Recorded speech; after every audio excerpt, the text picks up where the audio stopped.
جو بے شمار لوگ پوچھتے ہیں، اور اس میں بے شمار لوگ پریشان ہیں، اور وہ بتاتے ہیں کہ ہم نے بہت پیسہ لگایا، بہت مال خرچ کیا، مسجد میں بیٹھا ہوں، یقین جانے ایک بھائی مجھے ملا، کہتا ہے میں نے 22 لاکھ روپیہ لگایا ہے، لیکن میرا یہ پرابلم ٹھیک نہیں ہوتا۔ یہ جو سپرم ہے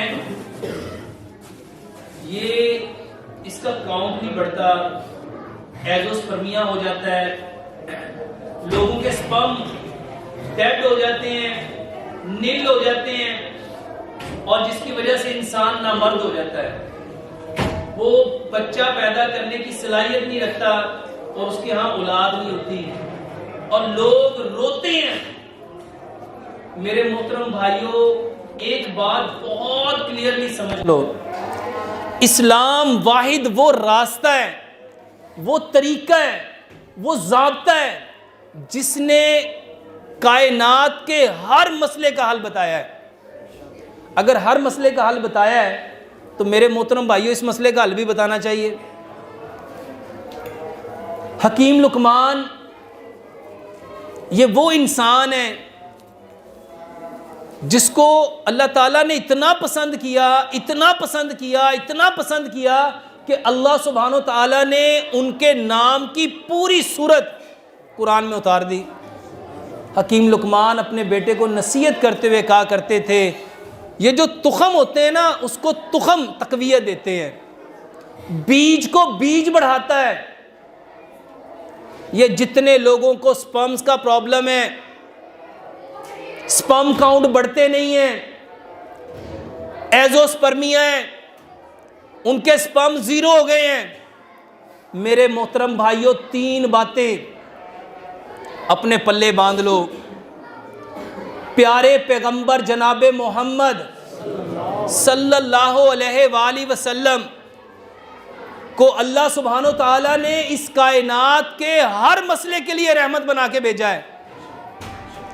جب ہر مسئلے کے لیے رحمت بنایا ہے تو یہ بھی ایک مسئلہ ہے، یہ بھی ایک تکلیف ہے، یہ بھی ایک بیماری ہے، چاہے اس کے اسباب کچھ بھی ہوں، ہماری نالائکیاں ہوں، ہماری غلطیاں ہوں، ہماری کوتاہیاں ہوں، ہماری لغزشیں ہوں، لیکن مسئلہ تو ہے نا۔ میرے محترم بھائیوں، سب سے پہلی بات 3 حالتیں، یہ پہلا حل ہے آپ لوگوں کا قیام، آپ لوگوں کا رکوع اور آپ لوگوں کا سجدہ۔ یہ جتنے لوگ جس کو ایزوسپرمیا ہو جائے، اس کے اندر سپرم ہے ہی نہیں، سپرم کاؤنٹ زیرو، جس کے سپرم کاؤنٹ بڑھتے ہی نہیں، قرآن میں میرے محترم بھائیوں اور بہنوں اس کا بہترین حل زکریا علیہ السلام کی صورت میں اللہ تعالیٰ نے ہمیں بتلایا۔ میرے محترم بھائیوں، پہلی حالت آپ لوگوں کی نماز، اس میں قیام، اس میں رکوع اور اس میں سجدہ، یہ ایکول کر لو، یعنی جتنا آپ کا قیام ہو اتنا ہی رکوع کرنا ہے اور اتنا ہی سجدہ کرنا ہے۔ اور قیام کرنے کا جو بہترین طریقہ پیارے پیغمبر جناب محمد صلی اللہ علیہ وآلہ وسلم نے بتلایا، اپنی چھاتی کے مطابق پاؤں کھولو، اپنی چھاتی کے مطابق پاؤں کھولو، تاکہ آپ کے یہ جو ٹیسٹیز ہیں یہ آپ کی تھائی کے ساتھ ٹچ نہ ہو۔ اپنے پاؤں اپنی چھاتی کے مطابق کھولو، اور جب رکوع کرو تو میرے محترم بھائیوں آپ کی ساری ہڈیاں سیدھی ہونی چاہیے، آپ کی ٹانگوں کی ہڈیاں، آپ کے بازو کی ہڈیاں، آپ کی کمر کی ہڈیاں بالکل سٹریٹ، کہ اگر کوئی پیالہ پانی کا آپ کی کمر پہ رکھ دیا جائے تو وہ جھلکے نہ، وہ گرے نہ۔ اور سجدہ، لمبا سجدہ کرو، لمبا قیام کرو، لمبا سجدہ کرو اور لمبا رکوع کرو۔ میرے محترم بھائیوں، یہ قیام نہیں ہے، یہ قیام نہیں ہے۔ جتنا لمبا قیام کرو گے اللہ تمہاری نسلوں کو قیامت تک قائم کر دے گا۔ یہ قیام نہیں ہے، یہ آپ لوگوں کی نسل کو میرے محترم بھائیوں کمر کو پشت کہتے ہیں. کیا کہتے ہیں؟ اور میرے محترم بھائیوں نسل کو بھی پشت کہتے ہیں. نسل کو پشت کہتے ہیں. اور آج ہماری پشت کمزور ہو گئی. ہماری پشت کمزور ہو گئی. اللہ تعالیٰ نے پیارے پیغمبر جناب محمد صلی اللہ علیہ وآلہ وسلم کے ذریعے ہماری پشت کو قائم کرنا ہے. اور پیارے پیغمبر جناب محمد صلی اللہ علیہ وآلہ وسلم رات کو کتنا لمبا قیام کرتے تھے, کتنا لمبا رکوع کرتے تھے اور کتنا لمبا سجدہ کرتے تھے. اپنا قیام, اپنا رکوع, اپنا سجدہ 100% پیارے پیغمبر جناب محمد صلی اللہ علیہ وآلہ وسلم کے طریقے پہ لے آؤ. پہلا کام. دوسرا کام, میرے محترم بھائیوں معاف کرنا سیکھو. معاف کرنا سیکھو. معاف کرنا کسے کہتے ہیں؟ اور ہماری بدقسمتی یہ ہے ہم نے سمجھا کہ جس نے ہم پہ ظلم کیا, جس نے زیادتی کی, جس نے دکھ دیا, دھوکہ دیا, چیٹنگ کی, ڈوجنگ کی, اس کو معاف کرنا تھا. سائنس کہتی ہے یہ جو دماغ ہے نا, دماغ آپ کو کوئی دکھ دیتا ہے, درد دیتا ہے, تکلیف دیتا ہے, پریشانی دیتا ہے, اذیت دیتا ہے, آپ کا دماغ اس کو پکڑ لیتا ہے, اس کو پکڑ لیتا ہے, اس کو ہولڈ کر لیتا ہے. اسلام کہتا ہے یہاں سے چھوڑ دو. یہ معاف کرنے کا مطلب کیا تھا؟ چھوڑ دینا. اور بدقسمتی سے ہم نے کیا کیا؟ ہم نے بندے کو ہی چھوڑ دیا. جس نے دکھ دیا, جس نے تکلیف دی, جس نے پریشان کیا, اس کے دکھ کو, اس کے درد کو, اس کے غم کو, اس کی تکلیف کو چھوڑنا تھا. اور سچ بتاؤ ہم نے کس کو چھوڑ دیا؟ ہم نے بندے کو ہی چھوڑ دیا. اللہ قرآن میں فرماتے ہیں اور پیارے پیغمبر جناب محمد صلی اللہ علیہ وسلم اپنی حدیث میں فرماتے ہیں, جو معاف نہیں نہ کرتا, یعنی جو بندوں کو چھوڑتا نہیں, اللہ بھی اس کو چھوڑتا. اگر اپنے نسل کو بچانا چاہتے ہو نا, اپنی نسل کو بچانا چاہتے ہو, واللہ میں یہ باتیں کہانیاں نہیں سنا رہا, یہ حقیقت پہ مبنی باتیں ہیں, یہ حقیقت پہ مبنی باتیں ہیں. اور میں نے اتنے لوگوں کو دیکھا ہے, یہ جو ایزوسپرمیا کے لوگ ہوتے ہیں, یہ جن کے سپرم ڈیڈ ہو جاتے ہیں, میرے محترم بھائیوں ان کی نسل چل سکتی؟ لو آج سے نا ایک تہیہ کر کے دیکھو کہ ہم نے ہر بندے کو معاف کرنا ہے. ہم نے, آپ لوگ زمین پہ معاف کرو گے, سچ بتاؤ رب آسمان پہ معاف کرے گا کہ نہیں کرے گا؟ اور جس کو رب نے معاف کر دیا, رب اس کی نسل کو چلائے گا کہ نہیں چلائے گا؟ معاف کرنا سیکھو. یورپ نے اس کے اوپر ریسرچ کی اور آج باقاعدہ فارگیونیس تھراپی علاج ہے. لوگوں کو معاف کرنا, وہ چھوٹے چھوٹے بچوں کو سکھاتے ہیں, سوری بولو, سوری بولو, کوئی بھی بات ہو جائے کیا کہو؟ سوری, مجھے معاف کر دو, مجھے معاف کر دو. اچھا جس نے ساری زندگی یہ سیکھا ہوگا مجھے معاف کر دو, مجھے معاف کر دو, مجھے معاف کر دو, جب اس کے اوپر کوئی معاملہ بنے گا وہ معاف کرے گا کہ نہیں کرے گا؟ میرے محترم بھائیوں ہم نے معاف کرنا سیکھا ہی. اچھا ہم نے دوائیاں سیکھی ہیں. ہم نے کیا سیکھا ہے؟ ڈاکٹر صاحب دوائی بتاؤ. دوائی کیا ہے؟ دیکھو بیمار کیوں ہوئے ہیں؟ آنکھوں نے غلط دیکھا ہے, کانوں نے غلط سنا ہے, زبان نے غلط بولا ہے, دل نے غلط چاہا ہے, دماغ نے غلط سوچا ہے. اس کو صحیح کرنا تھا. اسی طرح سے ہمارے دماغ نے کچھ غلط چیزوں کو پکڑ لیا اور اس کو ہم معاف کر رہے ہیں. میرے محترم بھائیوں یہاں سے چھوڑو. یہ دو باتیں. تیسری اور آخری بات, تخم کھاؤ. تخم, تخم کیا ہے؟ بیج. بیج میرے محترم بھائیوں بیج بیج کو بڑھاتا ہے. جیسے گوشت گوشت کو بڑھاتا ہے نا, مغز مغز کو بڑھاتا ہے, گودا گودے کو بڑھاتا ہے, اسی طرح بیج بیجوں کو بڑھاتے ہیں. اور سب سے بہترین بیج جس کے بارے میں اللہ سبحانہ و تعالیٰ نے جبریل امین کے ذریعے پیارے پیغمبر جناب محمد صلی اللہ علیہ وآلہ وسلم کو بتایا. کیا بتایا؟ کلونجی وہ کالا دانہ ہے جس میں موت کے سوا ہر بیماری کی شفا ہے. جس میں موت کے سوا ہر بیماری کی شفا ہے. اچھا یہ بتایا کس نے ہے؟ پیارے پیغمبر جناب محمد صلی اللہ علیہ وسلم. اور نبی صلی اللہ علیہ وسلم کو کس نے بتایا ہے؟ جبریل امین نے. اور جبریل امین کو کس نے بتایا ہے؟ اللہ سبحانہ و تعالیٰ نے.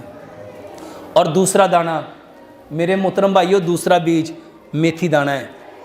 دوسرا کون سا دانہ ہے؟ میتھی دانہ. امام ابن قیم نے زاد المعاد کے اندر لکھا ہے اگر لوگوں کو پتہ چل جائے نا اس میتھی دانے کے کتنے فائدے ہیں، واللہ لوگ اس کو سونے کے عوض خریدیں. لوگ اس کو سونے کے عوض خریدیں. جتنے لوگوں کو کوئی بھی بیماری ہے، اور یہ صرف ایزوسپرمیا نہیں، الحمدللہ میں تو اپنے ہر مریض کو یہ دیتا ہوں. میں اسے کہتا ہوں یہ کھا کے دیکھو. دو باتیں ہیں. اچھا بتانے والے کون ہیں؟ پیارے پیغمبر جناب محمد صلی اللہ علیہ وآلہ وسلم. بتانے والے پیارے پیغمبر جناب محمد صلی اللہ علیہ وسلم. 100 گرام کلونجی لو، 100 گرام میتھی دانہ لو، دونوں کو مکس کر لو. دونوں کو میرے محترم بھائیوں، کسی کو شوگر ہے، کسی کو ہیپاٹائٹس ہے، کسی عورتوں کے انڈے نہیں بنتے، عورتوں کے انڈے کمزور ہیں، ان کے فولیکلز کمزور ہیں. میرے محترم بھائیوں پیریڈز کا مسئلہ ہے، جوڑوں کا درد ہے، ہیپاٹائٹس ہے.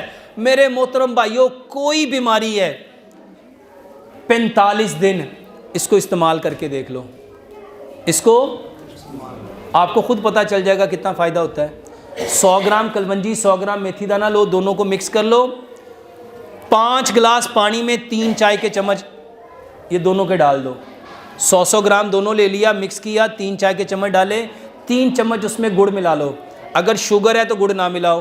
اور 3 چمچ اس میں لیمن ملا لو، بڑے لیمن، لیمبو. اور اس کو اتنا پکاؤ، اتنا پکاؤ، اتنا پکاؤ، مٹی کی ہانڈی میں 5 گلاس پانی 4 گلاس رہ جائے.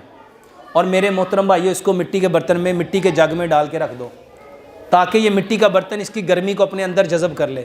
کیونکہ ہم جس خطے میں رہتے ہیں یہ گرم پانیوں کی زمین ہے اور گرم چیز ہمیں سوٹ کرتی نہیں ہے، تو اس کی تاثیر ٹھنڈی ہو جائے گی. 1.25 گلاس صبح، 1.25 دوپہر، 1.25 شام. کھانے سے آدھا گھنٹہ پہلے یہ پیو، کھانے سے آدھا گھنٹہ پہلے پیو. اور میرے محترم بھائیوں حکیم لقمان ایک بات کہا کرتے تھے، جو چیز اللہ نے جس جگہ پہ جس مقدار میں پیدا کی ہے، جس تناسب سے پیدا کی ہے، وہ لوگوں کی اتنی ضرورت ہوتی ہے، وہ لوگوں کی اتنی. میرے محترم بھائیوں سلاد کھاؤ، سلاد کھاؤ، کم از کم 10 قسم کا سلاد. گاجر، مولی، شلجم، کھیرا، پیاز، ٹماٹر، بند گوبھی، لال مولی، چکندر، سلاد کے پتے، بند گوبھی کے پتے، سبز دھنیا، پودینہ. کتنی چیزیں ہیں میرے محترم بھائیو. اس کو چھوٹا چھوٹا کاٹ لو. ہر بندہ 1.5 پاؤ سلاد، جس کو خاص طور پہ ایزوسپرمیا ہے میرے محترم بھائیو، جب وہ 10 قسم کی سلاد کھائے گا، بتاؤ دنیا میں نا، دنیا میں سب سے طاقتور جو جانور ہے وہ ہاتھی ہے. وہ کون ہے؟ اور ہاتھی پوری زندگی صرف سبزی کھاتا ہے یا پھل کھاتا ہے. اس کا گوشت کتنا طاقتور ہے، اس کی ہڈیاں کتنی طاقتور ہے، اس کا سائز کتنا ہے. میرے محترم بھائیو سلاد کی عادت بناؤ اور اس کے ساتھ مغز کھاؤ، بیج کھاؤ، بادام، کاجو، پستہ، اخروٹ، سفید تل، چاروں مغز 100 گرام لے لو. ہمارے معدے نا اس قابل نہیں ہیں کہ ان چیزوں کو ہضم کر سکیں. اس کے لیے میں ایک طریقہ بتاتا ہوں. دودھ لو، دودھ، اس کو پہلے کوٹ لو سارا. 100 گرام کوٹ لیا، 5 بڑے چمچ آدھا کلو دودھ میں ڈال دو اور اس کو چولہے پہ رکھ دو. اس کو اتنا پکاؤ، اتنا پکاؤ، آدھا کلو دودھ پاؤ رہ جائے. مٹی کی ہانڈی میں پکائیں گے اور اس میں 5 کھجوریں گرائنڈ کر کے میرے محترم بھائیو یہ بھی ڈال دو. اور میرے محترم بھائیو اس کو ٹھنڈا کرو. مغرب سے پہلے اس کو بنا لیا، پکا لیا اور عشاء کی نماز تک اس کو ٹھنڈا ہونے پڑا رہنے دو. میرے محترم بھائیو یہ آپ کی رات کی غذا ہے، یہ رات کا کھانا ہے، بس یہی کھانا ہے، یہ رات کو یہ کھاؤ. میرے محترم بھائیو اس میں کوئی دوائی ہے؟ اس میں کوئی دوائی ہے؟ یہ واللہ اتنا زبردست علاج ہے آپ سوچ نہیں سکتے. اور جن لوگوں کو ساتھ پس آتی ہے، پس سیل ہے یعنی اندر انفیکشن ہے، وہ کیا کرے؟ رات کو سونے سے پہلے 1 گلاس دودھ لے، آدھی چائے کی چمچ ہلدی، آدھی چائے کی چمچ دال چینی، آدھی چائے کی چمچ سونف، 2 سبز الائچیاں، 2 لونگ. اس کو اتنا پکاؤ 1 گلاس دودھ پونا رہ جائے. اس میں گڑ یا شہد ملا کے میرے محترم بھائیوں سونے سے پہلے یہ لو. اور اس کے ساتھ پیارے پیغمبر جناب محمد صلی اللہ علیہ وآلہ وسلم پسند کرتے تھے کس کو؟ مچھلی کو، زیتون کو، کھجور کو. جو پھل اللہ کے نبی جناب محمد صلی اللہ علیہ وآلہ وسلم پسند کرتے تھے اس کو اپنی عادت بناؤ. میرے محترم بھائیوں بہترین علاج ہے. اور اس کے ساتھ یہ جو دیسی انڈے ہیں بہترین علاج ہے، اس کو استعمال کرو. اللہ سے دعا کرتے ہیں اللہ سبحانہ و تعالی ہمارے سارے مسائل کو 100% ہمیں قرآن اور حدیث سے سمجھنے کی توفیق عطا فرمائے. یہ ایک بھائی ہے